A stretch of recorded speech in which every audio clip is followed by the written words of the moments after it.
Are you tired of getting absolutely demolished by those pesky toxic survivors? Do you fear appearing in a bully compilation on YouTube? Then this video is for you. I will teach you every single trick and tactic that is used by cocky survivors and bully squads. And trust me, after watching this video, you will end up liking facing bully squads a lot more.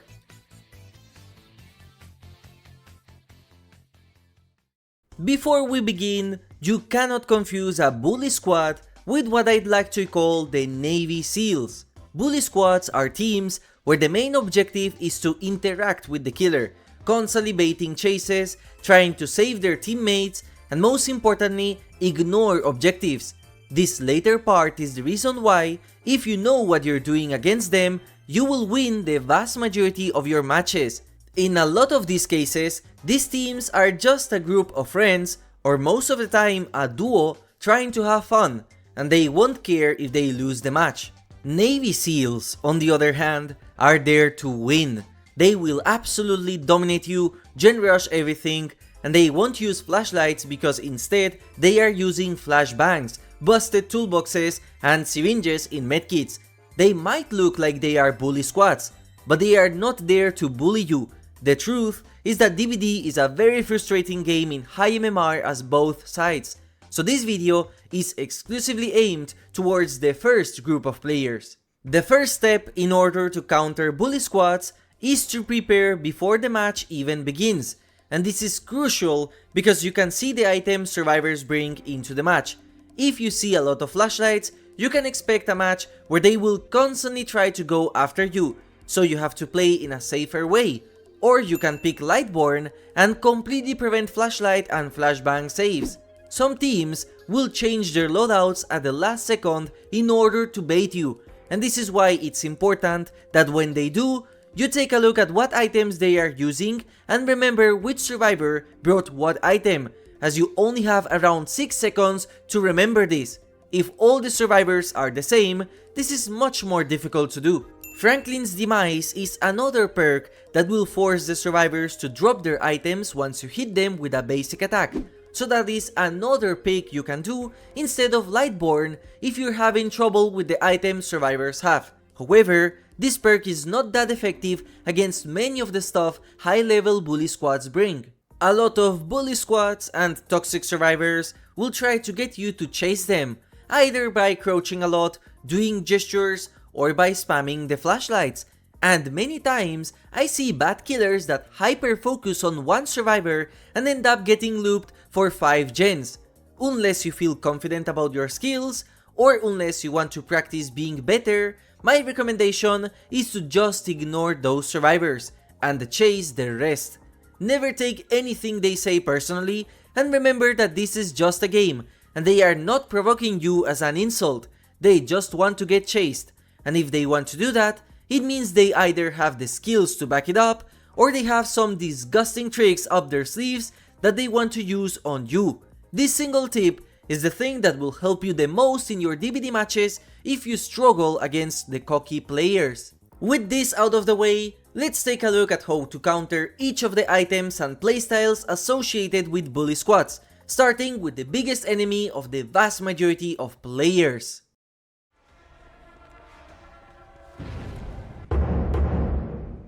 Out of all the items in the game, flashlights are by far the item with the most amount of skill expression, and that's why this part of the video is the longest, because there are many ways to use one. It's also the item that the vast majority of killer players hate the most, especially the casual ones. But let me reveal to you a secret. Flashlights are by far the worst item a survivor can bring into the match. Most of the time, in fact, they are worse than bringing nothing. They can be easily countered, especially after the Lightburn nerf, and in fact, they are the only item where you can completely disable them and ignore this part of the video by bringing the perk Lightborn, which makes you immune to all blinds in the game, even those from Blast Mine and Flashbangs. The reason why flashlights seem to be so strong is because whenever they work, you will feel it firsthand. It's the most feel-bad item for killers. However, that does not mean it's the best. A flashlight cannot even give the consistent value that a stacked toolbox or a syringe in a medkit can. The most basic thing a survivor can do with a flashlight is to blind you while you are animation locked. These usually happen after you get stunned or after a pallet is thrown, while you are hooking another survivor, and sometimes against good survivors, it can be done after vaulting a window. This is by far the worst way to use a flashlight, because you lose a lot of distance doing this, and this is usually done by survivors which are not that good at the game. You can see a direct comparison here, and see that in the exact same scenario, because of the survivor staying to get that blind, they lose 14 seconds of distance for free. The only way a pallet blind is worth it is in the case they are using the perk Champion of Light, which will slow you down while speeding the survivors up, and it's one of the perks some bully squads use. However, against newer killers, these types of blinds can be very bad, as most casuals will lose the survivor's track, or they will just run forwards and get caught on a wall or obstacle. The most important thing to do when you get blinded is to look down in order to prevent getting chain blinded. A chain blind is when a survivor blinds you again in order to reset the blind timer back. Once you're looking down, you have to follow the survivors using your ears. This is something that you learn with experience, but once you do so, you can take advantage of all the distance survivors lose while blinding. If the survivors are injured, this is extremely easy, as all you have to do is follow their grunts of pain. If the survivors are healthy, you will have to follow their footsteps, which can be hard, but still possible. If a blind was done after hooking a survivor or after vaulting a window, sometimes you can choose to stand still while looking down in order to prevent survivors from vaulting the window back, or punish them if they instantly unhook the survivor. However, be careful, because some survivors have two perks to make this hard. If a survivor has Iron Will, then you will not be able to hear their grunts of pain, and in the worst case scenario, if a survivor has Light-Footed, you will not be able to hear them at all. Light-Footed in specific is a perk that many squads use since it works really well with another perk we will talk about later. The last way to counter pallet blinds is by using specific perks. Perks that increase your action speeds like Brutal Strength and Fire Up might make survivors mistime the flashlight blind. Thwack, a perk from Skull Merchant, will make them scream once you break a pallet, so they will miss it if they time it too late. If you use Lightborn, you can completely ignore this mechanic, and the trick you can do is still look down to condition survivors so they don't think you have this perk, and that way they continue attempting to blind you. Once you learn how to track survivors while blind, you will see how absolutely useless this tactic is.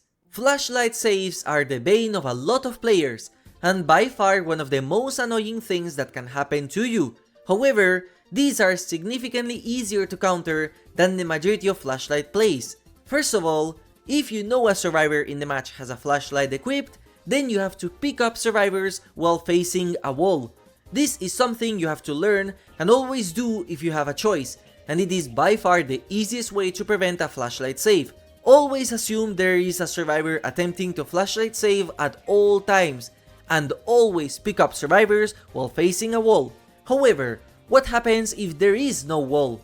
If you know where the survivor attempting to blind you is located, another trick you can do is completely turn away in order to avoid being flashed. Be careful with this trick, because if the survivors have background player, they can counter it thanks to the speed boost they get once you pick up a survivor. And this is why I advise incorporating a lot of fakes before picking up a survivor if you know there is someone around. And this is especially important if you learn how to read a survivor's mind. Before picking up a survivor, stand still for a while in order to bait a survivor from leaving their hiding spot in an attempt to flashlight save. If the killer has the ability to fake a pickup, like placing a trap with the trapper, placing a portal with Demogorgon, or crouching with Pig and Ghostface, you can also do that to bait survivors into leaving their hiding spots. Reading the intent of the survivor is also very important, as it can give away that someone is trying to save them. For example, in this situation, I can see that Cheryl is positioning herself in order to prevent me from picking her up while facing a wall.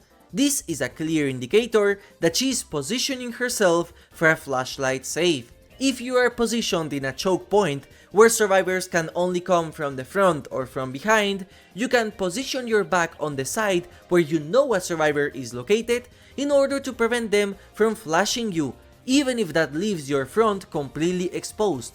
The last thing you can do in order to prevent a flashlight save is using perks like Fire Up or the new one from Kaneki, which both increase the speed at which you pick up a survivor.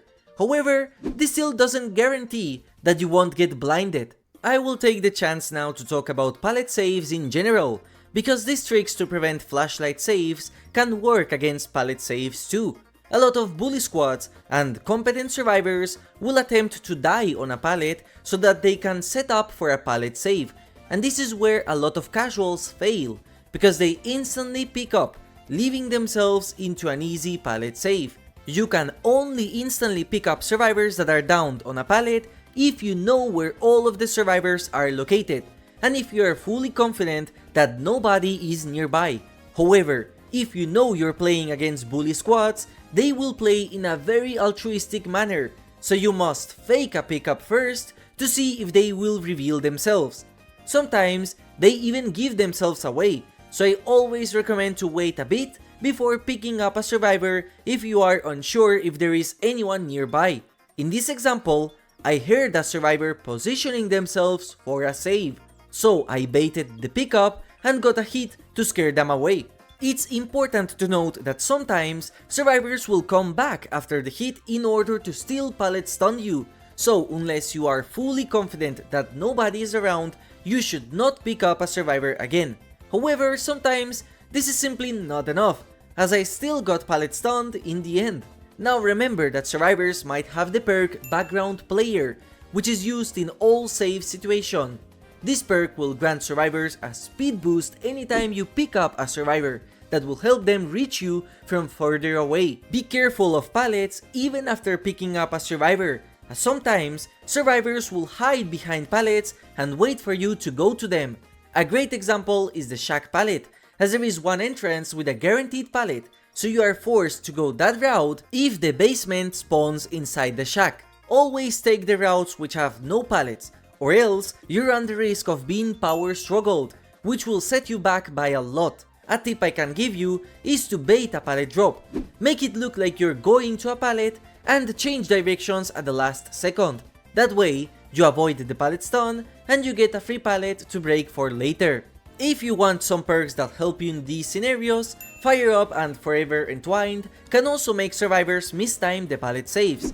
Hex Blood Favor is also fantastic, as it will block the pallet for 16 seconds anytime you injure or down a survivor, so as long as the hex is active, you can instantly pick up survivors while facing the pallet and survivors can't do anything.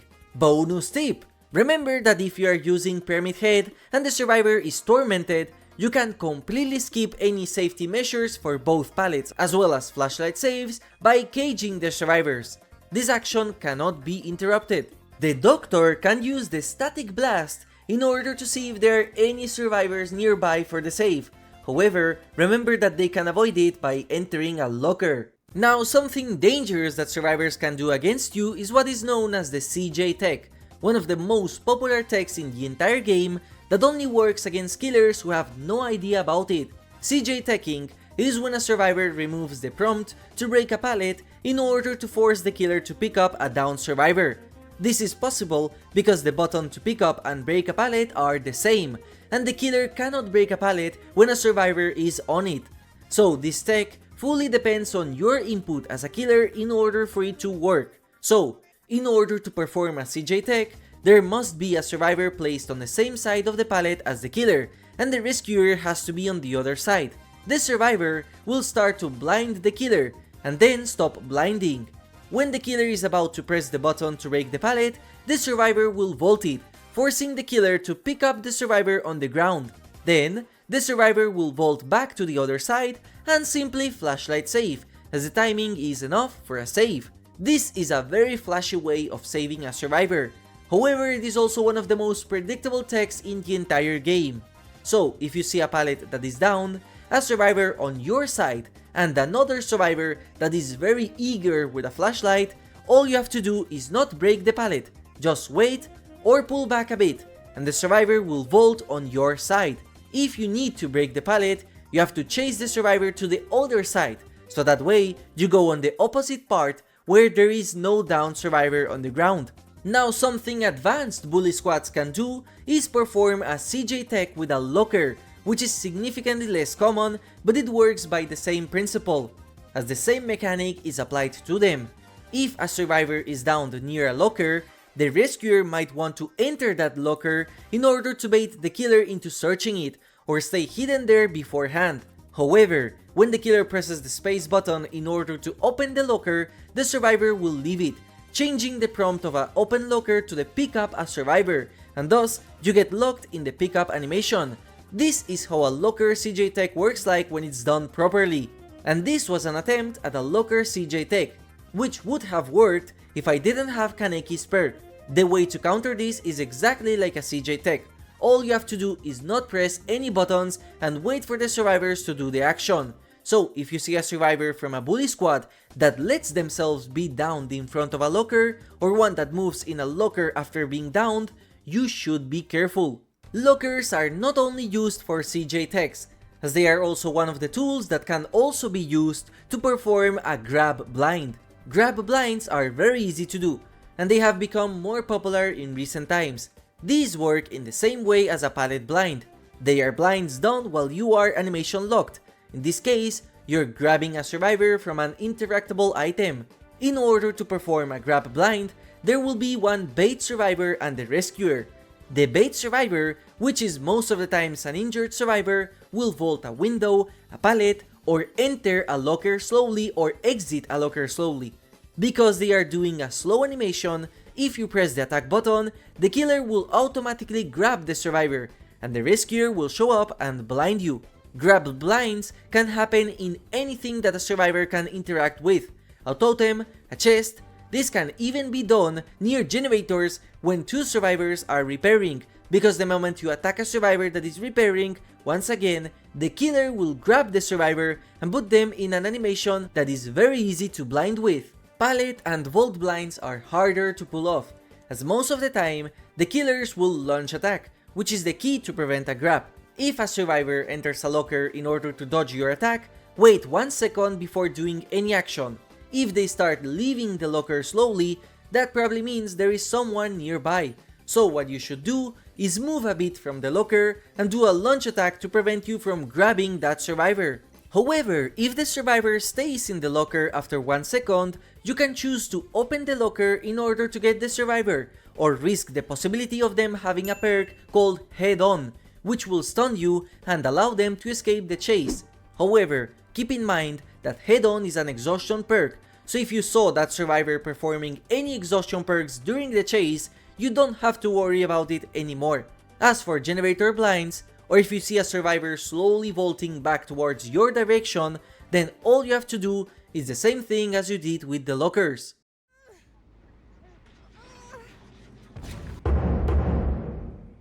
So, remember all the previous techs that I showed you with a flashlight? Well, every single one of them can also be done with a flashbang, as the only thing that changes is the fact that the blind will be timed instantaneously instead of gradually. Flashbangs are extremely popular nowadays, especially because they seem to glitch all the time, making them completely silent, and also because flashbangs allow survivors to blind you even when you're facing a wall, like in this example. For that reason, they are the favorite item of any content creator that wants to clip farm, and thus very popular with bully squads.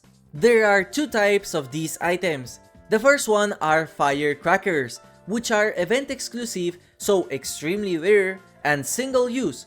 They are very hard to spot in the hands of survivors during the lobby, but if you see them holding something round, that means they have a firecracker. Flashbangs, on the other hand, are items obtained during the match thanks to a perk from Leon called by the same name. After a survivor repairs a generator for a certain time, they can craft a flashbang inside a locker. Also, flashbangs count as special items, so survivors can hold them on top of holding a medkit or a toolbox.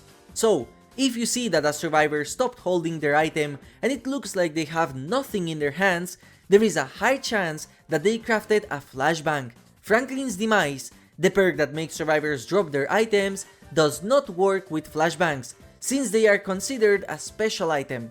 And that's what makes these so powerful. Not only are they objectively better than flashlights in the majority of cases, you also cannot predict when a survivor has one since they do not appear in the lobby. And also, they fix the problem of bully squads running around you, as in order to get a flashbang, survivors must repair generators. Additionally, flashbangs can be used in corners of structures in order to blind the killer while you are in a chase, as they will explode after a small delay without slowing the survivor down at all. So good survivors will throw down a flashbang behind a wall in order to blind you when you cross that wall. And in order to counter this, you need to have the audio of the game very loud in order to hear a survivor throwing down a flashbang, or else this will happen. The way to counter these items is by two means. First of all, if you see a survivor throwing something at the ground while running or standing, that animation means they just threw a flashbang on the ground, so you have to look up in order to dodge it. Looking up is significantly better than looking down, because you might get blinded if you look down directly at the flashbang. The second way to counter them is via sound, in case they work. A flashbang makes this sound. So if you hear it, look up in order to dodge the blind, or look to the sides, but be careful as they might still hit you depending on how they are thrown.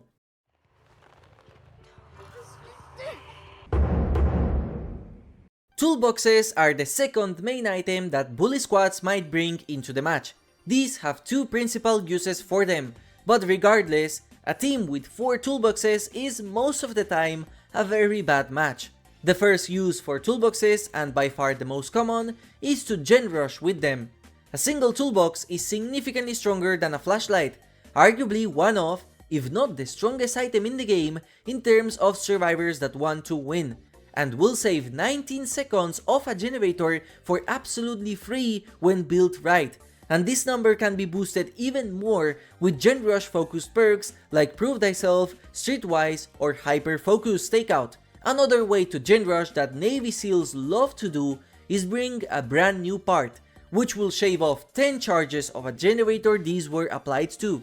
Usually, bully squads don't bring any toolboxes into their match, as they find repairing generators to be unfun. But there are some very toxic bully squads which will have a designated gen rusher on the team to compensate for all the time that the flashlight players waste, and those matches can be extremely hard to win. As a killer, you cannot counter a gen rushing toolbox, and the only way to win that match is to play extremely well or employ more strategic tactics like tunneling and slugging, which is the killer equivalent of gen rushing.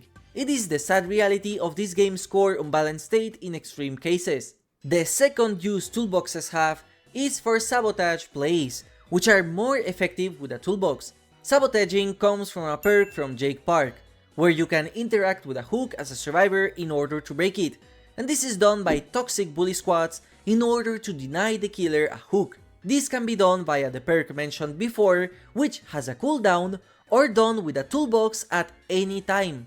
Sabotage Plays also usually come with perks like Boil Over, a perk from Kate Denson, which makes it harder for you to carry a survivor, gives them extra progress when you fall down heights, as well as hiding the aura of any hooks nearby, and Breakout from Yui Kimura, which makes it so that the survivor that you are holding escapes faster as long as the survivor with this perk is near you. Breakdown, a perk from Jeff Johansen, is another one that works after a survivor gets unhooked, and it breaks that specific hook for 3 minutes, creating huge dead zones where you cannot hook anyone as you don't reach the hooks in time. In a bully squad, these perks are absolutely busted and have no counter other than slugging when these survivors down themselves in dead zones, and this tactic is very popular with bully squads that bring you into specific maps like Batham or Ivory of Crows, where by breaking certain hooks and dying in specific spots, they make it impossible for you to hook. There are various ways to counter Sabotage Plays in general. First of all, remember that you can carry a survivor for 16 seconds in total. After those 16 seconds pass, the survivor will escape from your grasp. Of course, if there is a teammate using Breakout, then the timer goes down to 13 seconds total. The second thing you have to remember is that every time you drop a survivor off your shoulder, that survivor gets a 25% extra wiggle boost. So that means if 12 seconds have passed and you drop a survivor, instead they will escape from your grasp. With that knowledge on your mind, you can choose to do various things. If you are carrying a survivor on your shoulder and you are very close to a hook and see a survivor leaning on it, that means they are sabotaging it. If they don't have a toolbox on their hand, once you hit that survivor to cancel the sabotage, the perk will go on cooldown, so they won't be able to sabotage again. If those survivors, however, have a toolbox and they continue breaking the hook even after a hit, try to hit them once again in order to take them down. Even if the other survivor escapes, you now have an injured survivor and another one on the ground. Some survivors will use a flashbang in order to force you to look up and break the hook meanwhile. Remember, if you can, just drop or down the second survivor if you're able to, and let the carried one escape. However, before picking that survivor up, remember to check for flashlight saves, so refer to the first part of the video if you skipped it. The other problem happens when survivors run in order to break a hook, and you are far away from them, or they intentionally body block you in order to prevent you from getting a hook. Here, you have two choices. The first choice, and the most optimal, is to let those survivors break that hook and immediately path towards the next closest hook. Or, if you know a team is doing sabotage plays, you can instead choose to go to the second closest hook all the time, since survivors will expect you to go to the nearest hook instead. The other choice you can do, and something that a lot of new killers have to learn, is to just drop the survivor. As long as less than 12 seconds passed, you can drop the survivor on the ground in order to slug them, and then you put the pressure on their court. If they want to deny your hook so bad, then so be it. Just don't hook, and sometimes slugging is even better than hooking. Usually when they play this way, they don't have an answer for slugging tactics, except in one specific scenario we will talk about later.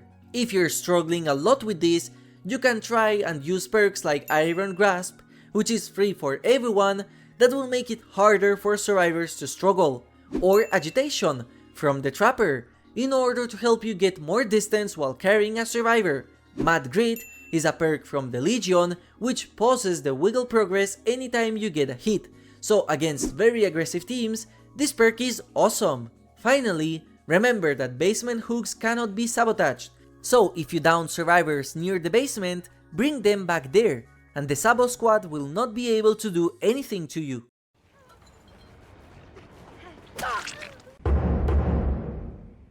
And out of the 3 meta items in this game, medkits are the easiest, most common, and also strongest items survivors can bring into a match. By default, a medkit will allow survivors to heal themselves without any help, and this is already enough to make you lose some pressure in the match.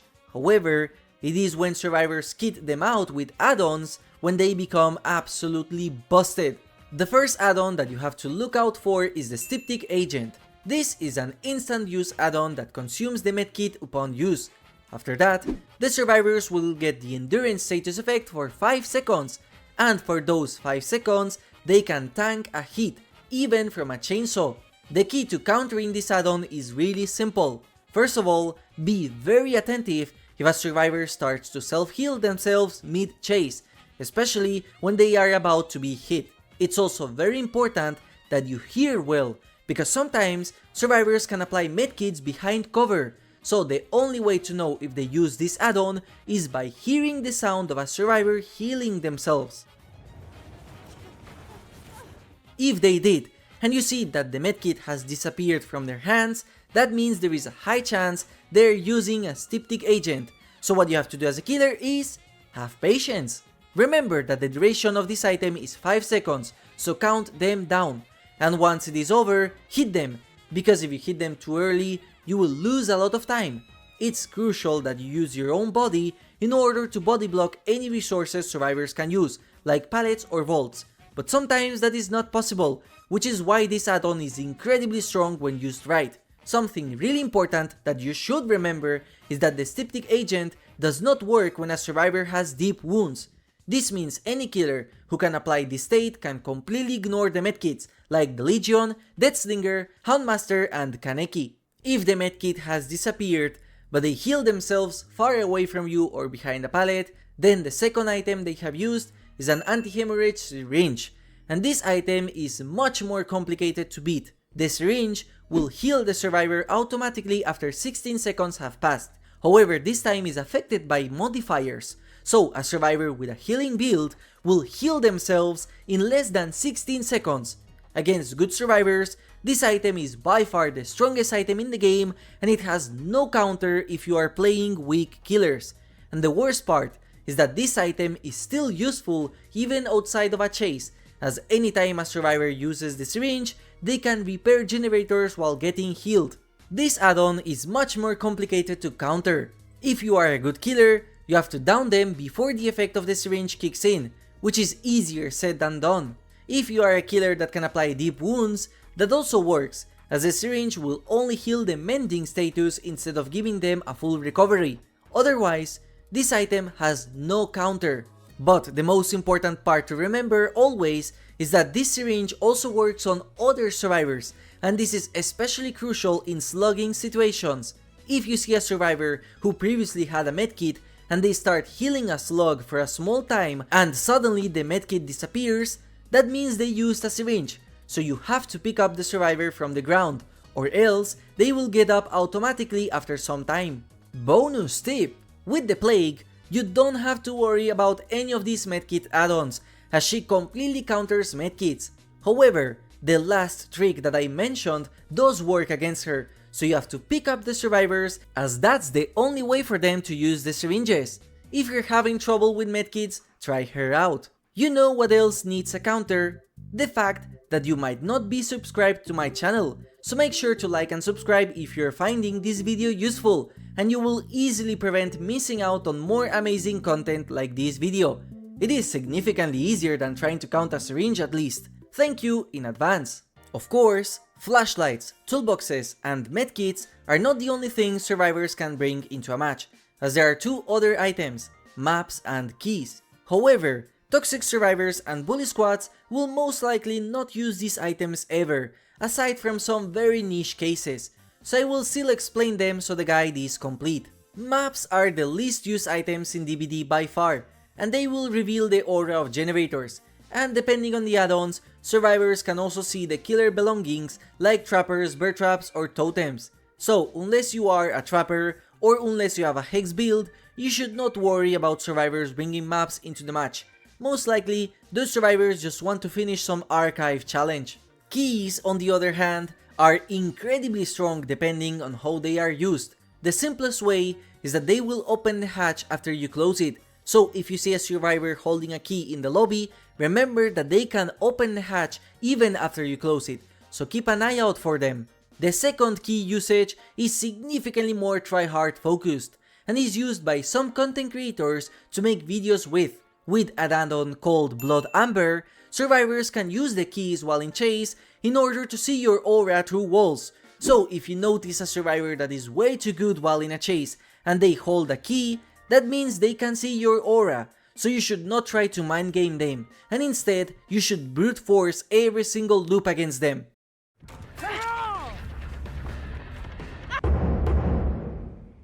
Bully squads will be constantly body blocking you in order to protect their weaker teammates, and some good solo queue players will also body block for the same reasons. So this is a tactic that you will see in high level play a lot, and you must be prepared for it. There are three types of body blocks. The most common body block that the majority of players struggle with is the hook body block, which is done by a lot of survivors that do sabotage plays. Survivors will position themselves in order to force you to hit them so you can hook a survivor, and sometimes various survivors will body block at the same time in order to basically guarantee a save. The counter to this is very similar to the counters to Sabotage Plays. The most important thing to remember is that you should not attack survivors that are not close to you while carrying a survivor. You are slower while carrying, and you can only do short attacks, so some survivors will bait an attack from you, and that will make you lose a lot of time. Only attack if they are very close to you, or if you are forced to attack in order to hook. Sometimes, you can even hook a survivor while a survivor attempts to body block if they do it wrong.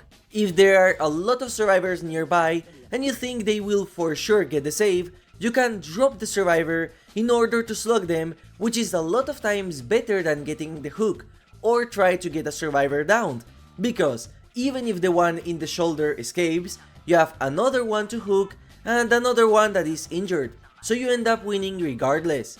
All the perks that I recommended earlier for sabotage counters, like Iron Grasp, Agitation, and Mad Greed, are fantastic to counter these plays, especially Mad Greed, as you can end the match in a single usage of this perk, and since it's so rare, not many players expect it. The second most common way to body block as a survivor, and it's by far the most common and effective tactic used by strong survivors, is to aggressive body block, especially by using anti-tunnel perks. These survivors will use their speed increase and the endurance status effect after they get unhooked in order to help their rescuers escape or get a lot of distance. By default, if a survivor is unhooked, they will have 10 seconds of endurance. If you see that a survivor is very aggressive after getting unhooked and you can hear them making pain noises, then all you have to do to counter this is count up to 10 seconds, and then hit them and slug them on the ground in order to prevent getting hit with a Decisive Strike. If they want to be the center of attention so bad, they're asking to be tunneled, so teach them some manners. However, the endurance status effect can be extended with various anti-tunnel perks. Off the Record is by far the most popular one, which grants survivors 80 seconds of endurance after they get unhooked. If you see a survivor that makes zero pain noises after getting unhooked, that means they have this perk equipped, and there is a high chance that they will try to body block you. This is the strongest perk to do this, as it lasts for an extremely long time. So once again, if a survivor is completely silent, all you can do is hit them, because there is no point in waiting. Borrow Time is another anti-tunnel perk, but it is significantly less popular. It does the same as Off the Record. However, it only extends the endurance timer by 10 seconds and it does not make them silent. As a killer, there is no way to know if a survivor has the effect of Borrowed Time unless you notice the survivors being faster for longer. Just like Off the Record, it's best if you hit the survivors as early as possible. The final way that you will see this tactic used is altruistic body blocks. If a survivor is injured or if they are on death hook, smart survivors that are healthy or even other injured ones will attempt to take the hit and be downed in order to let the other survivor escape. For example, in the exit gates. As a killer, you can do two things with this, and the first one is to just attack the body blocking survivor as early as possible in order to avoid wasting a lot of distance and time. The other way to avoid this is with smart movement.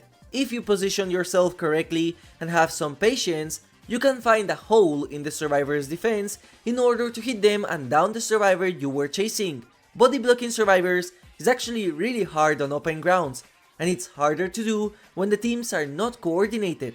So unless they are very good at the game, you will be able to find a way to avoid their body blocks. Bonus tip! Some killers can completely bypass the survivor's attempt at body blocks.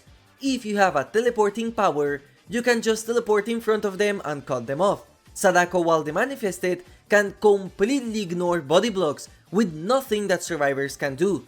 And finally, Michael Myers and Ghostface can lose their collision while stalking, so if a survivor is standing still, you can completely bypass them.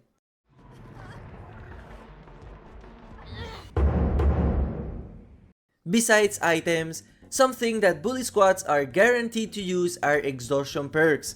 Knowing which survivors have exhaustion perks is an extremely useful thing that will help you in every single match, even against normal survivors. So here is a guide on how to counter or detect each of the exhaustion perks that survivors can bring into a match. Lithe is an exhaustion perk that activates after a survivor vaults a window or a pallet. So if you see a survivor speeding up, you know they have that perk. The only thing that toxic survivors can do with this perk is called a dumb tech, which is stunning you with a pallet and vaulting into you. It's not a very effective tactic, however. Sprint Burst is another very popular exhaustion perk, and visually also one of the easiest to detect. If you see a survivor that is walking near you instead of running, there is an insanely high chance that they have Sprint Burst, and they will activate it once you come close. This is done to bait a hit, so all you have to do when you see a walking survivor is to not attack, wait until they activate the perk, and just chase normally. Balanced Landing is a sprint burst that activates after falling from a height. If you see a survivor going on an elevation, and when they fall, they do not make the noise of a survivor falling, then they have Balanced Landing. Against these survivors, the best thing to do is either attack early before they activate the perk, or do the same as Sprint Burst and not attack while dropping, as that will make you miss. If the last gen was repaired, and you see a survivor getting healed, that means they got Adrenaline. This perk only works in the endgame, which will heal them 1 health state and also grant them a speed boost for 3 seconds. The only counter against it is to be careful when you down survivors with 1 gen left, as they will get up after the generator is repaired, and Adrenaline does not work when survivors are hooked. Additionally, some survivors will use Hope, which is a perk that will increase their speed in the endgame. If you see a survivor walking way too fast, that means they have this perk. Well, not that fast, that in fact is a cheater. Currently, the most popular combo that many survivors run is the Dramaturgy Finesse combo, and it's another one that is pretty easy to spot. Unlike the other exhaustion perks, for this one they have to manually activate it while they are healthy. If you see a survivor doing this weird animation, that means they have Dramaturgy, and if you see them doing this animation with their hands while vaulting, it means they have Finesse, which allows them to vault stuff faster only while healthy. Dramaturgy is a very interesting perk, as it has 4 effects, and one of them is what we will try to get value with as killers. After activating this perk, they will get a small sprint burst for 2 seconds, and then one of the 4 will happen. They might scream, which does nothing, they might get an extra speed boost for 2 seconds, which is the best outcome, they might get an item, so if you see them drop an item on the ground or change items in the middle of a chase, that's what they got, and finally, they might get the exposed status effect for 12 seconds, so if you hit them, you will instantly down them. These perks only work when survivors are healthy, so they might be a problem at the start of the match, but as long as you don't swing early against a Dramaturgy or late against a Finesse, you should be okay, as this combo is much more weaker than the original Vault Speed build. If you use Legion, Kaneki or Plague, you can also completely ignore these perks. If a survivor does not have any of the before mentioned exhaustion perks, then there is a very high chance that they have Death Heart, the most lethal, but at the same time, the one that is the most possible to counter. Death Heart is a perk that activates only after the survivor gets unhooked. By pressing the active button, they perform a dash animation, and if they get hit during it, they can protect themselves from a hit. This gives survivors a lot of distance, and think of it as a parry mechanic from other video games. The key to counter this perk is exactly what I said all this time: patience. When chasing a survivor, watch if they're looking back at you while running. If they do, that means they are trying to react to your hit, or predict it. What you can do is come extremely close to them and wait until they use the perk, or attack them when they do not expect it. Some survivors are fantastic at using this perk, and they will delay it as long as possible. Other survivors will use Death Heart in places where you have to hit them or they will escape, like in the exit gates. On those situations, sadly you cannot do anything. Another way to counter this perk is to not hit a survivor when they bait it. Some survivors will spin around and come close to you, which makes a lot of killers attack, and that's when they activate Death Heart and escape. If you see a survivor being way too aggressive and confident, that means they have an escape from jail card. Be patient, wait for them to trigger it, and then hit. Don't confuse this with the fake Death Heart bait or the FOV tech, which is something cocky survivors will do against noobs. This is a spin done in corners of walls in order to trick the camera into thinking the survivor comes inside you. Pause. And it usually works because it completely breaks the auto-aim attack. The most toxic exhaustion perk is Head On, and it works in a completely different way compared to the other perks. For this one to work, a survivor has to first enter a locker and wait there for 3 seconds. Once done, they can rush out of the locker and stun the killer with it. This perk is exclusively used by duos or squads, as it's useless in solo queue most of the times, and getting hit with a head-on can be extremely annoying. But if you know a survivor is using this perk, it is by far the easiest exhaustion perk to counter. First of all, you need to identify when a survivor has this perk, and the most consistent way to do it is with map offerings. If you see a map offering to Dead Dog Saloon, Garden of Joy, RPD, or any map that is not the tryhard ones like Irie or Azeroth's, that means they are cooking something behind the scenes, and these maps offer double locker setups in very strong loops. So, what you have to do once you identify which survivor has head on is to walk to a locker and then back out at the last second. The survivors will use the head on, locking them in an animation, and you can easily bait it out and get a hit. Bonus tip! Some killers can track survivors inside lockers, like Vecna, Houndmaster, the Xenomorph, Legion. So if you see a killer instinct inside a locker, instead of picking them up directly, bait the head on first, and then feel free to pick them up. Plague can also check if a locker has a survivor inside, because if you puke on it and a survivor becomes infected, that means someone is inside that locker.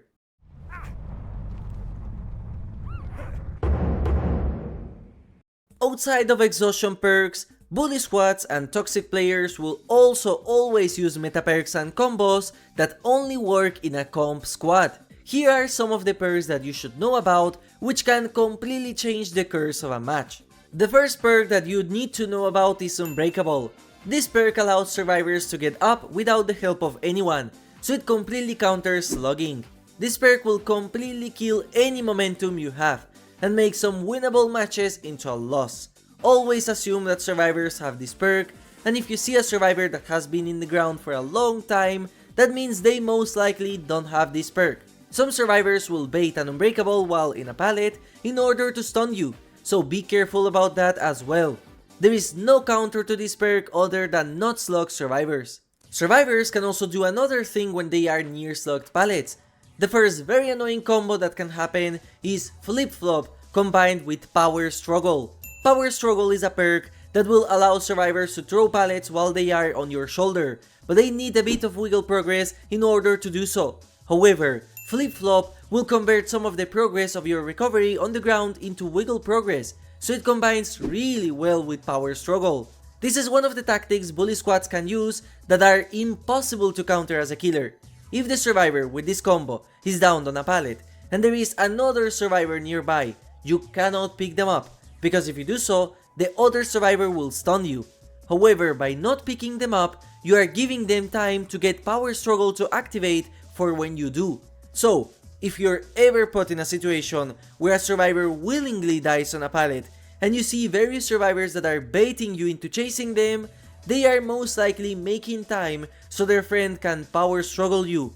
In this scenario, your only option is to slug them, keep them on the ground, and as long as you never pick them up, two of their perks are completely useless. However, if these teams have set up a boon around the map, and you see them play with a lot of sabotage perks, or bring specific map offerings like Ivy of Crows, that means they are an exponential squad. The boon will allow survivors to get up like with Unbreakable, and the only way to prevent that is to break the boon. So you have to go find it and break it in order to cancel the effect. Some maps, like Irie, Ironworks of Misery, or Dead Dog Saloon, have very annoying totem spots, forcing you to waste a lot of time in order to break the boon.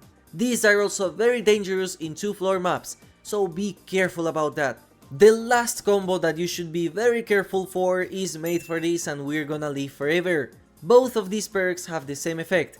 After healing a survivor, they will grant 10 seconds of endurance. In the case of Made for This, the person doing any heals get the effect after completing a heal. and in the case of We're Gonna Live Forever, it's the person they just picked up from the ground that does. If you see survivors trying to heal the down survivor a lot, or if you see a survivor that was just slugged and is suddenly very aggressive with you, that means they have the endurance status effect. The only counter to this is to wait those 10 seconds out, and then down the survivors back into the ground. If you hit a generator and suddenly you get blinded and stunned, that means you just got blast mined. If you use Lightborn, you can prevent the blind, but besides that, this perk is not that big of a deal. The most annoying thing a survivor can do is repair a generator while you're stunned, but that's about it. There is no counter to this perk. If you hear a survivor constantly screaming randomly, then that survivor has seen Partner, a perk that will allow them to see your aura and make them scream anytime they see you. So you better not try any mind games against them because they are not going to work. Most teams just choose this perk because it's funny, so don't take it personal. There is no counter to this perk, but at the same time, it lets you know a survivor has seen you. So if you hear a survivor screaming after you down someone else, that means they might attempt a pallet save or a flashlight save. This perk is extremely rare to see in game, as nowadays it's not as popular with toxic players as it used to be in the past. However, I still think it's important that you know it exists. Object of Obsession will reveal your aura every 30 seconds for 3 seconds, and in those 3 seconds, you will be able to see the aura of the survivor. So, if you randomly see them across the map for no reason and you have no aura reading perks, that means they have object. The most important part about this perk is that anytime you have aura reading on them, they can see you back. So if you have any aura reading perk activated during a chase, do not mind game as they can see you, and instead, just brute force everything.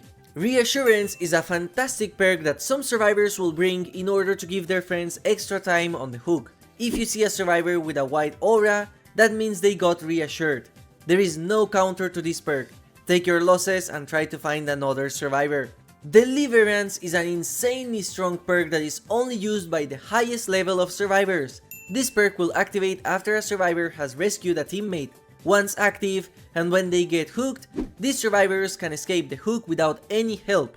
If you see a survivor with a broken icon on their hood after they are unhooked, that means they just used Deliverance. Currently, there is no counter to this perk besides hooking the survivor with it first, as then they won't be able to activate it. There is another variant of this called Wicked, but this one only works in the basement. So if at any point in your match you see a survivor that is trying too hard to be hooked in the basement, try to hook them outside, as they might have the perk Wicked.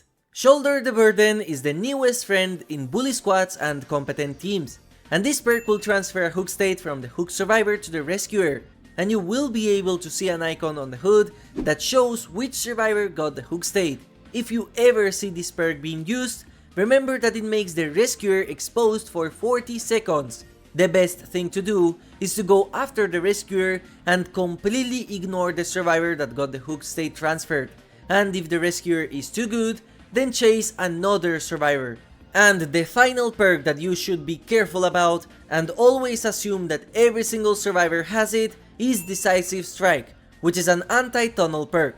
This perk will activate after a survivor is unhooked, and for the next 60 seconds, if you grab that survivor, they will stun you and escape your grasp. This perk is extremely annoying to face, especially when you get hit by it even while you are not tunneling. And the bad part is that many survivors will try to force this perk on you, and the easiest way to do that is by entering a locker. If you see a survivor enter a locker after they got unhooked, there is a high chance that they have Decisive Strike. You can choose to ignore that survivor and continue chasing someone else, or take the Decisive Strike, and since you took it, might as well tunnel that survivor out. The biggest mistake I see many killer players do is not tunnel the survivor that just Decisive Striked you, because if you let them leave and escape, that means you just got value of 1 perk and that survivor has absolutely 0 penalty for using it. Something crucial that not many players know about is that if you see a survivor that is the Obsession, there is basically a guaranteed chance that survivor has Decisive Strike. Now, if you get decisived by another survivor and they become the Obsession, that means 99% of the times that the original Obsession also has Decisive Strike. so you already know 2 of the perks brought into the match. And that's it for the most toxic and common tricks that bully squads can do. Remember that the game is constantly evolving, and there are many tricks that get discovered or perks that get added which allow survivors to do something new or allow you to counter them. Even after watching this guide, you might lose, and that is perfectly fine. The game is not balanced, and even if it were, there are a lot of RNG elements that can completely decide the outcome of a match, like the map generation, amount of pallets spawned, the killer you choose, or even hook placements.